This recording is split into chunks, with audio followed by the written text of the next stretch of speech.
Are there constructive things that you can do to help restore a culture of life? Find out next on this edition of Life Matters. Brian Johnston is the Western Director of the National Right to Life Committee. He has served in many capacities while advocating for innocent lives, as California Commissioner on Aging, as Chairman of the California Pro-Life Council, on the board of the National Legal Center for the Medically Dependent and Disabled. And now here's our host, Brian Johnston. Welcome back to Life Matters, your program on life, on culture, and the very real battle of ideas. And it's not a metaphor. It's not hyperbole to say there's a battle of ideas. Because in this battle, for your thinking and the minds of your loved ones and the minds and thoughts of your culture, lives are truly at stake. That's not a metaphor. To call this a battle is to explain that people will die or will be saved from death because of the ideas that you allow to be entertained in your mind, by the culture, by those around you. You must be ready to give an answer. You must be ready to explain what's a bad idea and what's a good idea. And if you don't do that, then you've lost. You've already been taken prisoner in this battle of ideas. Today's program we're going to call How You and Your Doctor Can Save Western Civilization, and What Will Happen If You Don't. I know that sounds like an odd title. It's critically important because unless you understand what this real battle is about for Western civilization, it's just going to go right by you. The first question is, what is Western civilization? What does that mean? It's a very broad and at times inspecific idea. You have to think about it. It's worth thinking about. Is Western civilization about art, about literature? Is it about architecture? You know, Doric and Ionic and Corinthian columns, they always show those pillars, by the way, those columns at the Forum in Rome when they talk about Western Civ. So is that what Western civilization is about architecture? Is Western civilization about science? Is it about technology? Well, all of those things can emanate from a culture, but we have to clarify what it is that we're dealing with. Is there a clarifying issue? Is there a clarifying moment in Western civilization? Is there a guideline that we can say, yes, this is definitively the beginning of Western civilization, and the absence of this one thing, if this is absent, then a culture, an action, a set of values, they have departed from what is Western civilization. Is it possible to do that? Well, I'm going to tell you that it is possible. And I'm going to show you just exactly what that is. And to be honest, if you've been listening to our program, I think you know where this is going. It's going to what the Founding Fathers said back in 1776. Because these were a group of individuals that had a unique moment in history. And they actually were living in, and now you are living in, the distillation of the hopes of mankind. They had a chance to start a new entity, a new nation, a new way of living. And for the first time in human history, it was given to their hands. And they based the founding of this nation not on racial grounds, although you're being told that at times. Many other nations really are founded based on those who lived in a territory. So if you're from Japan, you're Japanese. If you were from Ireland, you were Irish. But this is a unique nation on earth because it's built on ideas. That ideas actually form the foundation of our culture here in the United States. And if you go anywhere in the world, I was in Australia and New Zealand dealing with the assisted suicide issue.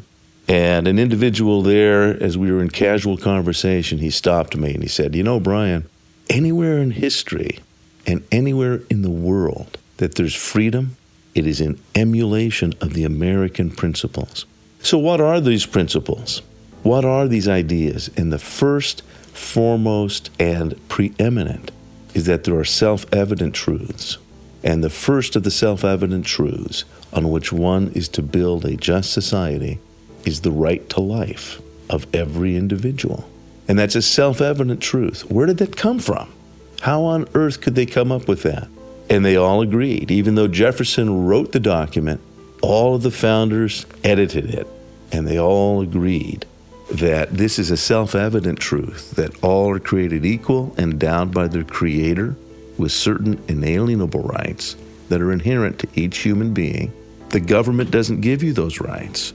That in fact, a government must be judged to the degree that they protect your life, because a government derives its power and authority from the value of a human life.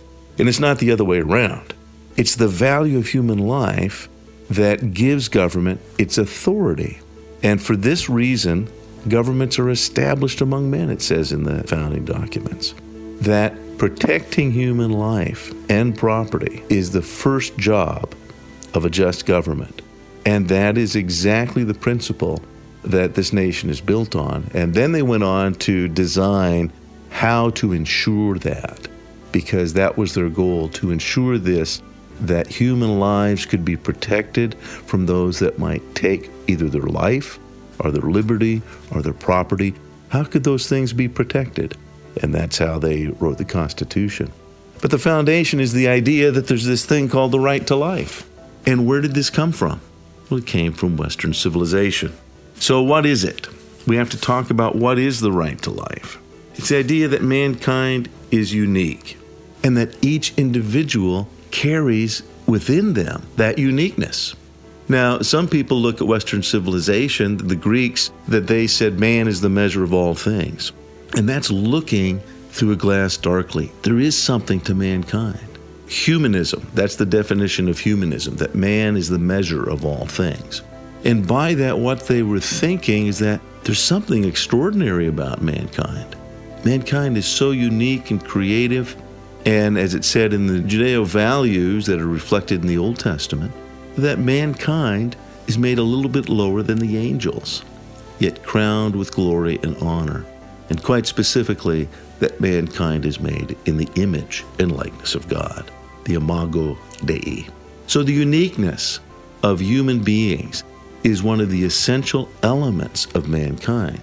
And that was established by our founders, and that's been the theme of Western civilization. But the question is, how can you know if something reflects those values or not? When did this really begin in terms of codifying this? When was this put into place? And we're going to talk about that, because without that, you and your nation and state and your community can easily depart from Western civilization. And whenever that's happened, great problems arise. We'll be right back. Life Matters continues after this. Power. You're pro-life and you want to defend your position, but you're not sure what to say. That's pretty common. So get the facts you need to back up your pro-life position with the Power of 7 app. The Power of 7 gives you effective pro-life replies to 7 of the most common pro-abortion arguments. It's simple, it's easy to use, and it's free. Power of 7. Download it now at thepowerof7.org. The Power of 7, the number 7.org. And now back to more Life Matters with Brian Johnston. Welcome back to Life Matters, your program on life, on culture, and this very real battle of ideas that's surrounding you. And you know what? This battle is aimed at you and how you think. And it's aimed at your loved ones and your friends and neighbors and how they think. And if you ignore this battle, then lives will be lost. And most importantly, you will have lost. If you don't recognize this battle, then you will easily be misled. So it's important to recognize this.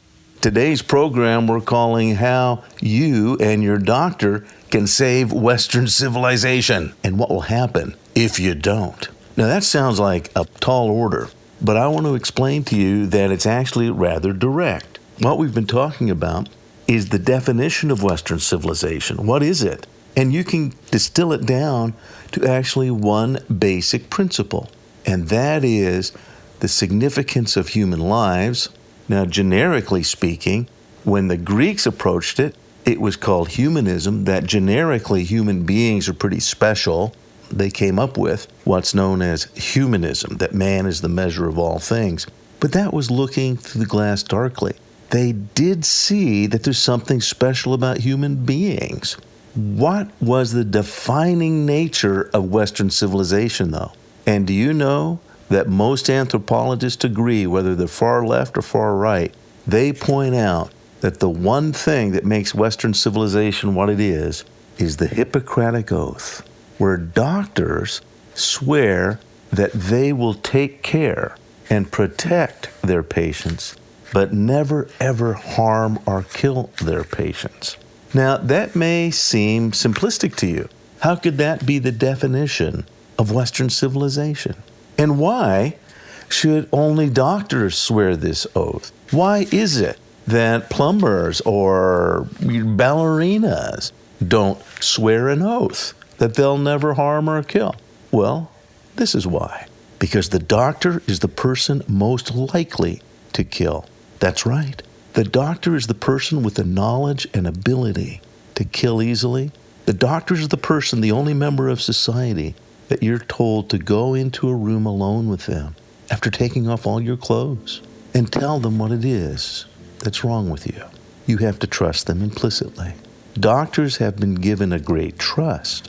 And it's the doctor who deals with people when they're most vulnerable, when they are sick. So they're the ones that are most tempted. You know, carpenters could easily kill people. Carpenters are big and strong. Ballerinas, really, they shouldn't kill because, they're going to get blood on their tutus. So let's prohibit them. No, in reality, everyone else is prohibited by the law. And everyone else doesn't have the occasion to deal with weak people and vulnerable people. And if they do come across someone who's weak and vulnerable, and they do take that life, then they will stand before a judge. But the physician, when he or she deals with a weak individual, a vulnerable little baby, or an elderly person, they're usually in the privacy of the moment. And no one else really knows and understands what this doctor is licensed to do. And if they do something that might be inappropriate, it's hard for others to tell how appropriate it was. So this issue has been declared by anthropologists as the defining issue of Western civilization, that doctors not be allowed to kill. So it's important that you recognize, if you want to deal with Western civilization, if you would like to protect what you've been given by our founding fathers, and America is in fact the distillation of the greatest hopes of Western civilization. If that's the case and you cherish what you've been given, then you need to make sure that doctors are not licensed to kill. Let me read you a quote. This is from Dr. Christoph Hufland, a Dutch physician in 1762. He said this: "If a physician presumes to take into consideration in his work whether a life has value or not, the consequences are boundless, and the physician becomes the most dangerous man in the state." Close quote. Let me read to you from some anthropological writing about the physician. Throughout the primitive world, the doctor and the sorcerer tended to be the same person. He who had the power to cure would necessarily be able to kill. Depending on who was paying the bill, the doctor/witch doctor could try to relieve pain, or they could send the patient to the next world. Then came a profound change in the consciousness of the medical profession, made both literal and symbolic in the Hippocratic Oath. Quote, "I will use treatment to help the sick according to my ability and judgment, but never with a view to injury and wrongdoing. Neither will I administer a poison to anybody when asked to do so, nor will I suggest such a course." So for the first time in our tradition, there was a complete separation between killing and curing. With the Greeks, the distinction was made clear. One profession was to be dedicated completely to life under all circumstances, regardless of rank, age, or intellect. The life of a slave, the life of the emperor, the life of a foreign man, the life of a defective child. This is a priceless possession which we cannot afford to tarnish, but society is always attempting to make the physician into a killer, to kill the defective child at birth, to leave sleeping pills beside the bed of a cancer patient. It is the duty of society to protect the physician from such requests. And that was an essay by the anthropologist Margaret Mead on the physician. It's critically important to realize why doctors have sworn not to kill. As I said, it's because they're the one member of society that have the knowledge and ability and the opportunity, frequently have the opportunity. If they don't have those guidelines, if they don't have that commitment, that law of ethics guiding them, they become extremely dangerous. You have to recognize that without some external higher authority defining right and wrong, the trained physician could easily grow cold and dismissive of the unique human life that lies within his or her trust. Remember, the effective doctor is trained to be dispassionate, cool and calm and collected under pressure. I appreciate that. If I'm going to get hit by a semi today, it's going to be very messy, and I'm uncomfortable around blood. And especially if it's particularly messy. If it's someone I know and close to, I just might lose it emotionally. So doctors spend their time around human bodies. In fact, that's part of their training, to deal with cadavers and not get weirded out by it. That's a good thing, that they have that detached clinical approach to the human body. And that has saved many, many lives. And at critical moments, the routine knowledge of anatomy, coupled with a mind uncluttered by emotion, allows for swift and effective action. But there's a flip side to that. There's a flip side to this training. Without ethical guidelines, this detachment can become very dangerous. Let me read to you what Sherlock Holmes said in one of his books. When a doctor does go wrong, he is the first of criminals. He has nerve and he has knowledge. Now that was Sir Arthur Conan Doyle, as you know, who wrote Sherlock Holmes. And Arthur Conan Doyle was trained to be a physician. He understood the dynamics. When we come back, we're going to talk about how the mysteries of Sherlock Holmes and the murders that you hear about, the killings that are so widespread.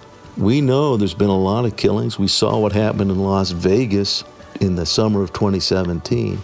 That doesn't hold a candle to the mass killings that have been done by physicians. We're going to be right back with Life Matters.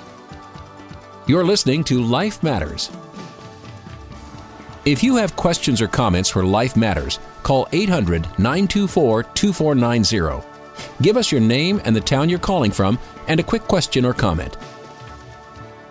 Life Matters is sponsored by the California Pro-Life Council, the state affiliate of the National Right to Life Committee. To find out more on how you can help and be involved right where you are, go to californiaprolife.org. That's californiaprolife.org. We'll tell you how you can get involved in your local community, how you can be effective if you want to be a pro-life speaker. We have training programs and open doors of opportunity for you to speak on a life issue. If you'd like to donate your car or a boat, you can do that at californiaprolife.org. Car Easy makes it easy, and you find that on our website. We get the most of any donation program. Car Easy allows us to get the most out of your car. Maybe you're not getting the trade-in value you wanted. Maybe it's just not running the way it used to. Let your car be used for life. Go to californiaprolife.org and find out what you can do to make a difference. californiaprolife.org. Be sure to subscribe to the Life Matters podcast with Brian Johnston. Go to lifematters.life to subscribe. And now back to more Life Matters with Brian Johnston. Welcome back to Life Matters. We're talking about why physicians' ethics is actually what defines Western civilization. Because it's the physician of every member of society. It's the physician who deals with vulnerable human beings the most often.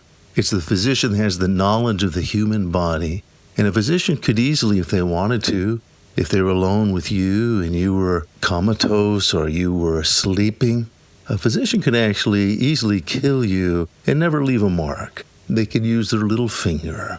They're very skilled at how the human body works, and they're the ones most tempted to do something and make final decisions. The physician has been prohibited from doing that, and that is what has defined Western civilization, that there be a member of society always committed to always care for even the most vulnerable individual. We were talking about Sherlock Holmes earlier. You know that Arthur Conan Doyle, this was his quote, "When a doctor goes wrong, He is the first of criminals. He has nerve. In other words, he's cold and dispassionate. And he has knowledge. That was in The Speckled Man. Arthur Conan Doyle was putting those words into Sherlock Holmes' mouth. Conan Doyle, of course, was a physician. And in that story, he was referring to the fictitious Dr. Roylott, who's using his extensive knowledge of science and the human body in an attempt to secure a legacy. He was going to be the heir. But Holmes continues his observation. He says, quote, Palmer and Pritchard were among the heads of their professions. In that quote, Conan Doyle was actually quoting from the newspapers of the day that Palmer and Pritchard, they're not fictional characters. They were actually killing doctors in Victorian England. And it was Watson who said, Holmes, how could a physician be the murderer? Because Watson was a good doctor. Holmes was pointing out that the medical profession is the most dangerous profession on earth if they do not have the ethical standards to never, ever kill. They could easily use that knowledge to kill because we trust doctors. So what we have is a situation, if you think about it, I know that many of us were alarmed about what happened in Las Vegas the summer of 2017, the greatest mass shooting in American history. But what's alarming to me is people don't understand that mass killings have actually been going on, and the most common mass killings are by the medical profession.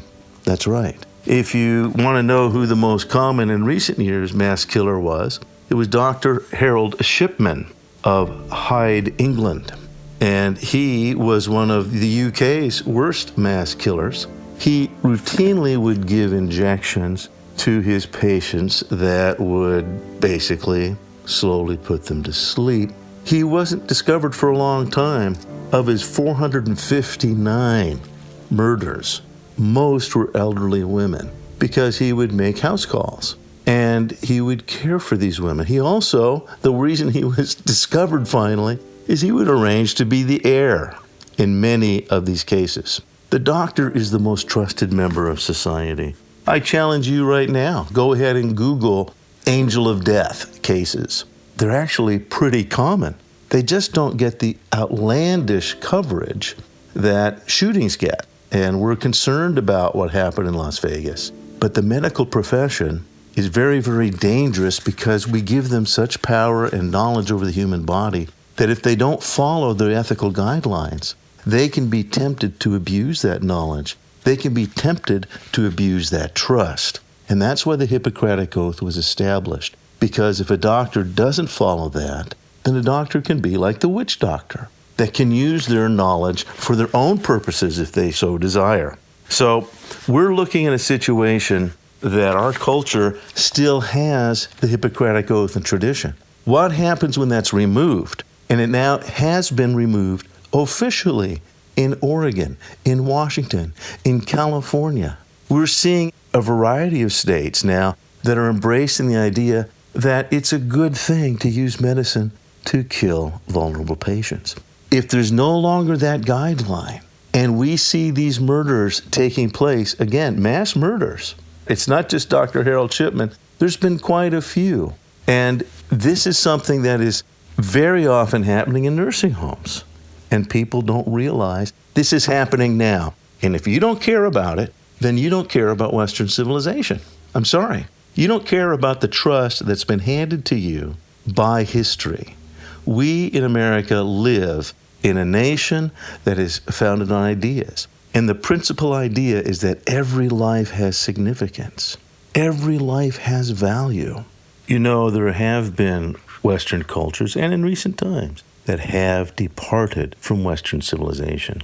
And you're familiar with this. You're familiar with the Nuremberg trial. And literally at the Nuremberg trials, the remaining civilized nations put German citizens on trial, not just the Nazis. They were not trying the Nazis for invading Poland and starting World War II and invading France and the Low Countries. That's not what the Nuremberg trials were about. They were putting on trial a government that was killing its own innocent citizens. And what the defendants would say is that it was legal. What we were doing was legal. But that didn't matter. The trials at Nuremberg are of huge significance because they declared No, it's possible to depart from Western civilization. You know, Western civilization is not about technology. That's one of the things we pointed at the beginning of this program. It's not about the advances in technology, because the Germans were the most technologically advanced people of their time. It was Nazi scientists that actually allowed us to get to the moon. So technology is not what defines civilization. What defines civilization is how we treat the vulnerable innocent. And at those trials, they had a physician's trial. I recommend that you read the work of Dr. Leo Alexander, who talks about how did this happen? How did it come about? How was it that physicians became killers? And so he writes about that in several places, but go ahead and look up Dr. Leo Alexander. He talks about the trials at Nuremberg and how it was the beginnings. And I will quote Dr. Alexander. The beginnings at first were merely a subtle shift in emphasis on the basic attitude of physicians. It started with the acceptance of the attitude, basic in the euthanasia movement, that there is such a thing as a life not worthy to be lived. This attitude in its early stages concerned itself merely with the severely and chronically sick. Gradually, the sphere of those to be included in this category was enlarged to encompass the socially unproductive, the ideologically unwanted, and then the racially unwanted, and finally all non-Germans.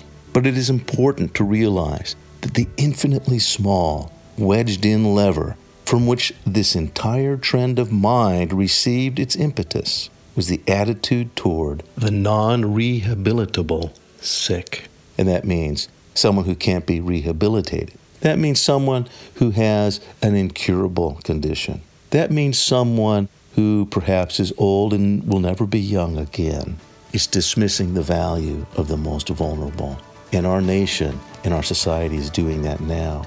And Western civilization now has been violated. And if all you're thinking about is your theology and how you feel, and you go off to church and are concerned about what happens in church, you don't understand Western civilization has been given in your hand. And if you will not protect it, then who will? To subscribe to the Life Matters podcast, go to lifematters.life, where you'll find out a lot more about life, culture, and the battle of ideas. Life Matters is a production of the California Pro-Life Council, the state affiliate of National Right to Life. Wherever you are in the nation, you can find out more at National Right to Life. You can find vital pro-life information and also find the access to your state and local Right to Life affiliate. Get informed and get involved.